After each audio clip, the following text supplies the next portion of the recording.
A Boston Heights woman is back in Ohio after she was stranded on a cruise ship with passengers who contracted coronavirus. She spoke with News 5's Olivia Fecto about that experience now that she is safely back at home. When Lynn Remley left for her trip, there were no confirmed COVID-19 cases in Ohio. The trip actually left Buenos Aires, Argentina, on the 7th of March, and we were slated to come home from Santiago in Chile on the 21st. A 2-week cruise turned into a 4-week ordeal. I had a choice. I could have canceled, but it simply didn't seem that serious until after we were well on board for quite a long time. The captain of the Holland America Zaandam announced quite a few people had come down with flu-like symptoms. Then, about a day later, the captain came on the speaker and announced that 4 people had died.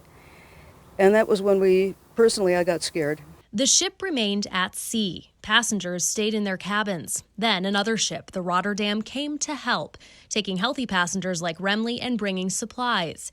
Both ships eventually traveled through the Panama Canal, ultimately docking in Florida. I remember we had passed April Fool's Day, and we sort of wished that it had all been some terrible joke, but it wasn't. Remley has been back home in Boston Heights for a few days now, and although she plans to continue traveling in the future, she says her cruise days are over. I have a lot of traveling to do in the States, and there's always the comfort of knowing that you can always rent a car and drive home if you really need to. And she's glad to be home right now. I have asthma, a history of pneumonia, and allergies. And a respiratory illness is the last thing in the world that I want to think about. Even as she quarantines at her house, she feels grateful to be there. When something like this happens, you learn to appreciate the small things. And right now, I just look forward to spending a lot of time with my 3 cats, a glass of wine, and a good book. Olivia Fecto, News 5.